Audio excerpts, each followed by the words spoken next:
छत्तीसगढ़ में विधानसभा चुनाव कुछ ही महीने बाकी हैं। ऐसे में भाजपा कांग्रेस दोनों ही राजनीति दल के अलावा इस बार निर्दलीय प्रत्याशी भी टक्कर देने के मूड में दिखने लगे हैं।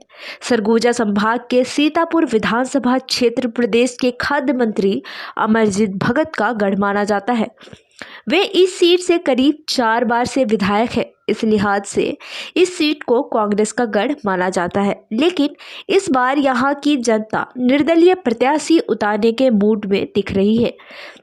यही वजह है कि देश के सीमा पर तैनात बीएसएफ के जवान राजकुमार टोप्पो को हजारों युवाओं ने चिट्ठी लिखी और सीतापुर सीट से चुनाव लड़ने की अपील की, जिसके बाद लोगों की भावनाओं को देखते हुए राजकुमार भी नौकरी से रिजाइन कर अपने गृह क्षेत्र सीतापुर पहुंचकर युवाओं में जोश भरी।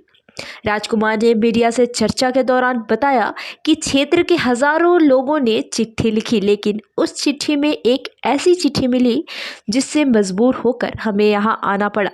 हजारों चिट्ठी के बीच एक चिट्ठी खून से लिखी हुई थी, जिससे पढ़ने के बाद हम नौकरी से रिजाइन देने का फैसला कर लिया।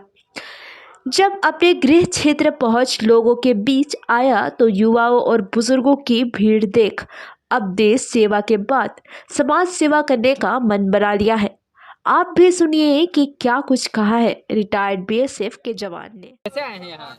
आज यहाँ तिरंगा यात्रा करके हम रामकुमार टोप्पो भैया को लाए हैं, जिसको कि हम चाहते हैं हमारे तरफ से वो मतलब कि हम युवाओं की तरफ से वो विधायक के लिए खड़े हों और हमारे लिए लड़े। विधायक रही विधायक बनाए पर नया विधायक चुना था। आपकी बार यही बनाना है। अब की बार यही बनाना है। अमरजीत भगत हमारे ग्राम पंचायत जजगा में 2-3 सरपंच आदमी पूरा पट्टा बनवा ले, तो कोई पब्लिक के पूछारे नहीं है। सारा कई दिन जरूरत है, पब्लिक नहीं पूछा थे और 2-3 सरपंच पंच मतलब पूछा थे, कुछ काम नहीं करते है। रामकुमार बनी तो तुम्हारा काम लगा। रामकुमार बनी तो हमारा काम ला बनी, नया विधायक बना था, चुना था। मेरे पास आज से लगभग 20 दिन पहले हज़ारों की संख्या में लेटर मिला था। व्हाट्सएप के माध्यम से भी मैंने यहाँ के भाइयों और बहनों ने मुझे सीतापुर विधानसभा में आने के लिए निमंत्रण दिया था।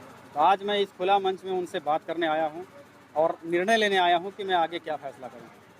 देखिए, आज युवाओं की ताकत तो सबके सामने में है और मुझे पता है कि यदि मना भी किया जाए तब भी युवा धरती आसमान एक कर सकते हैं।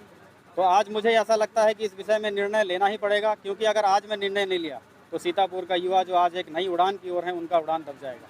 इसलिए मैं अपनी जॉब का रिजाइन करके आया हूँ, लेकिन लड़ूंगा कि नहीं लड़ूंगा ये बात अभी युवा डिसाइड कर। नहीं, ऐसा कोई प्लानिंग नहीं है।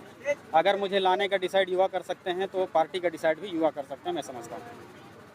देखिए, अगर पत्र की ही बात होती तो अलग बात है, क्योंकि जॉब से रिजाइन करना, नया लाइफ में जाना एक बहुत बड़ा निर्णय होता है। मगर उन हज़ारों पत्र के बीच में मेरे पास एक बहन का खून से लिखा हुआ लेटर भी आया था। उसमें हर एक शब्द ऐसे थे कि दिल को छूने वाले थे। और आज अगर ये भाई इस परिस्थिति में पीछे लौटता तो एक देश के सैनिक कहलाने के लायक मैं नहीं रहता।